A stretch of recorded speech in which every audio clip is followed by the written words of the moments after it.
अस्सलाम वालेकुम। ये है सेकंड पार्ट जिसमें मैं आपको दिखाऊंगा विक्स वेबसाइट जो क्रिएट कर रहा हूँ मैं। उसमें मैंने क्या क्या टूल्स यूज़ किए हैं उसके बारे में बेसिक प्रैक्टिकल दिखाऊंगा कि क्या फुटर था, क्या हेडर है, क्या फर्दर सेक्शंस हैं। डिटेल से मैं आपको दिखाता हूँ, स्क्रीन पे लेके चलता हूँ। अच्छा, ये वेबसाइट है, मैं आपको रिफ़्रेश करके दिखा देता हूँ। ये उसका लैंडिंग पेज है वेबसाइट का।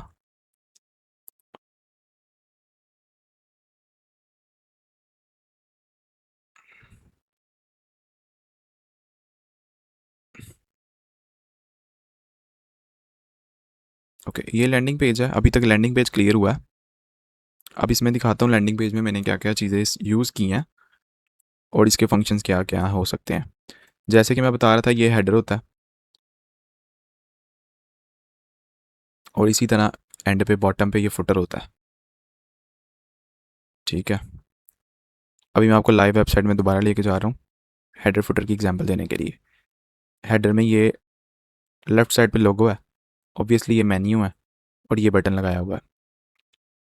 नेविगेशन करने के लिए हम यहाँ से अबाउट करेंगे तो अबाउट पेज पे हमें नेविगेट करवा देंगे ये। अच्छा, अबाउट पेज पे ऑटोमेटिकली हमें नज़र आ रहा है फुटर और हेडर। ये हमें हर पेज पे नज़र आएगा। अगर हम चाहते हैं हमें ना नज़र आए, वो भी ऑप्शन है हमारे पास, लेकिन अभी हमने हेडर फुटर ऑल पेजेस पे शो करना है। तो अभी सिर्फ होम पेज क्लियर हुआ है। ठीक है, ये है लोगो, ये लगा हुआ मेन्यू, ये लगा हुआ बटन। ये सारी चीज़ें कहाँ से आती हैं? ये प्लस आइकन है, ये टूल बार है। इधर से हम सारी चीज़ों को पिक करते हैं और सीक्वेंसली यूज़ करते हैं जो भी वेबसाइट के अंदर फिट आना होता है, उस एल्गोरिदम के अंदर, उस रिकमेंडेशंस के अंदर जो क्लाइंट ने हमें प्रोवाइड की होती हैं। तो उसके मुताबिक, क्लाइंट के मुताबिक लोगो था, नेविगेशन था और बटन था। और देख सकते हैं ये मैंने हेडर के अंदर अलग अलग बॉक्सेस नज़र आ रहे हैं। जैसे ये एक बॉक्स अलग से है, ये बॉक्स अलग से है और ये बॉक्स अलग से है। ये कैसे डालते हैं? इसको कॉलम्स कहते हैं। ये हम डिटेल में समझेंगे, अभी सिर्फ बताना चाह रहा हूँ कि हम इसको अलग अलग डालते हैं।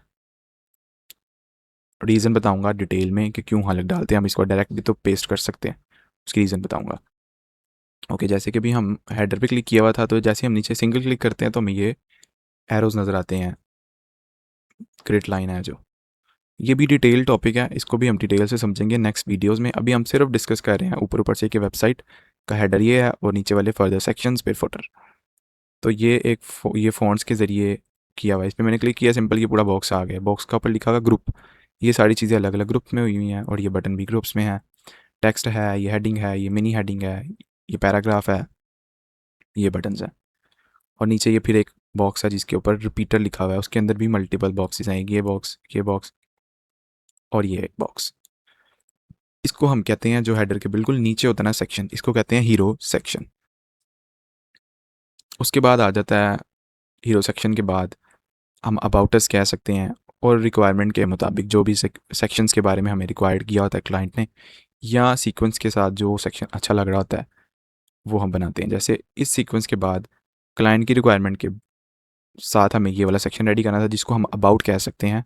अबाउट लिटिल बिट है, मतलब एक्सपर्ट कोचेस, वो हल्का फुल्की सी हमें बस नेविगेशंस दे रहा है कि इसमें ये कुछ है जो वो सेल कर रहे हैं। अभी हमें हीरो सेक्शन से ही अंदाज़ा हो गया इस वेबसाइट का कि वो क्या चीज़ प्रोवाइड कर रहे हैं अपनी ऑनलाइन प्रेजेंस के अंदर। सो नेक्स्ट सेक्शन उसके ऑल प्रोग्राम्स हैं वो जो सेल कर रहे हैं। इसके अंदर क्या किया हमने, अलग से सेक्शन बना। एक सेक्शन ये था जिसका नाम लिखा हुआ है सेक्शन, इसको हम लिख देते हैं हीरो सेक्शन, हीरो लिख देते हैं। और नेक्स्ट इसको मैंने अबाउट को लिखना ज़रूरी नहीं है, मैं इसलिए कह रहा हूँ कि जो भी मैं समझाना चाह रहा हूँ क्लियर होता रहे।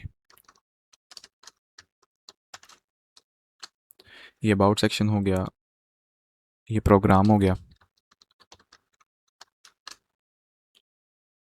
प्रोग्राम से हमने क्या क्या चीज़ें यूज़ की हैं, ये एक बॉक्स है जिसको स्ट्रिप कहते हैं।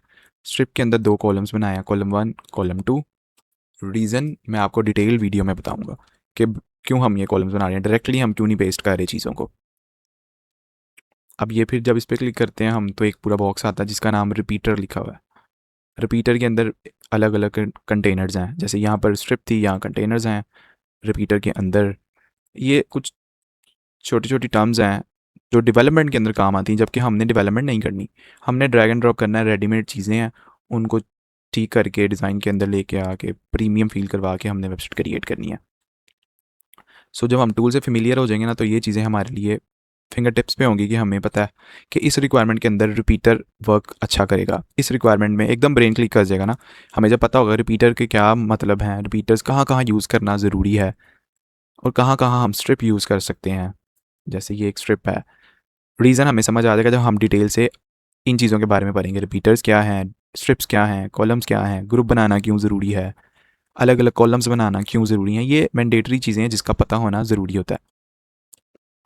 उसके बाद हमने ये एक लिटिल बिट सा बनाया हुआ है सेक्शन, इसको आप कह सकते हैं कॉम्प्लीमेंट्री सेक्शन कह लो। रिक्वायरमेंट थी क्लाइंट की तरफ से तो ये रेडी कर दिया। कुछ भी नाम दे सकते हो, नाम देने की ज़रूरत नहीं है, सिर्फ आपको समझाने के लिए मैंने रीनेम्स किए हैं। फिर नेक्स्ट सेक्शन आ जाता है, ये टेस्टिमोनियल्स हैं कि क्लाइंट की क्या रिव्यूज़ हैं हमारी सर्विस के बारे में। तो ये वाला सेक्शन रेडी कर दिया इस तरह। इसमें क्या क्या हमने ऐड किया, इस पर मैं क्लिक कर रहा हूँ तो ये पूरा एक बॉक्स जो ग्रुप शो करवा रहा है, हम इसको अनग्रुप कर सकते हैं। फिर जब फर्दर क्लिक करता हूँ इसके ऊपर तो रिपीटर शो होता है, फिर रिपीटर के अंदर फर्दर क्लिक करता हूँ तो एक कंटेनर शो होता है, फिर ये अलग कंटेनर शो होता है और ये फिर अलग कंटेनर शो होता है।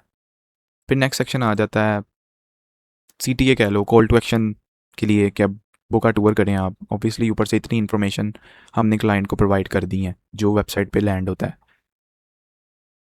कस्टमर या यूज़र, वो डिटेल पढ़ने के बाद उसको इजी नेविगेशन होनी चाहिए। अब कॉल टू एक्शन उसको हम दे रहे हैं, ये ऑब्वियसली क्लाइंट की रिक्वायरमेंट के मुताबिक सेक्शन बने हुए हैं।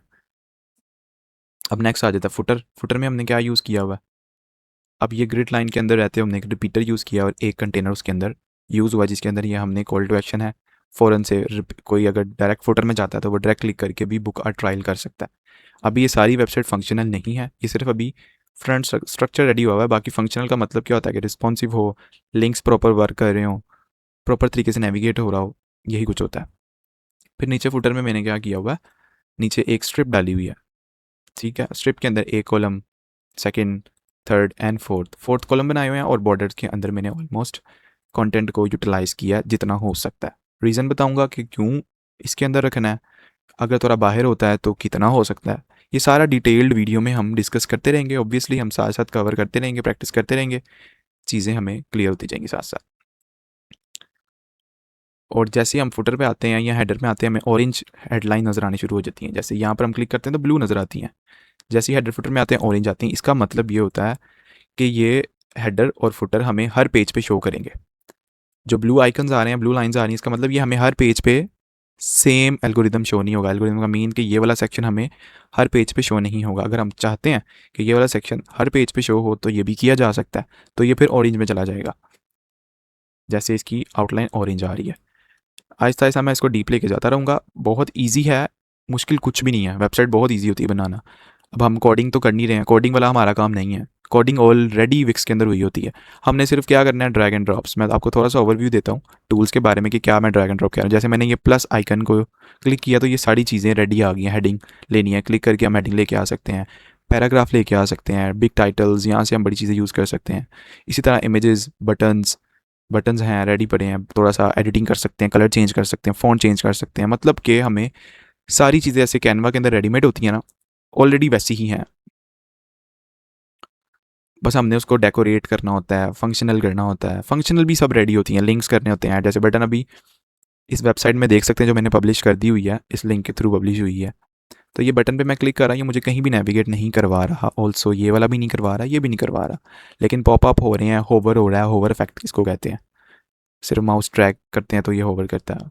और ये पेजेस नेविगेट हो रहे हैं, बटन नहीं हो रहे।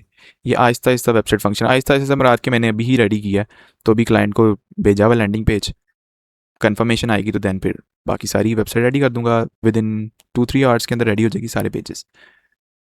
विक्स वेबसाइट बहुत ईजी होती हैं, आसानी से बनती हैं, बिकॉज जिन्होंने कैनवा यूज़ किया हुआ, जिन्होंने कैनवा नहीं भी यूज़ किया हुआ, बहुत फेमिलियर है, मतलब ईजीली बनाया जा सकता है। मोस्टली क्लाइंट तो खुद ही बना लेते हैं, लेकिन ऑब्वियसली गोरों के पास इतना टाइम नहीं होता कि वो सारे काम खुद करें, वो आउटसोर्स ही करते हैं।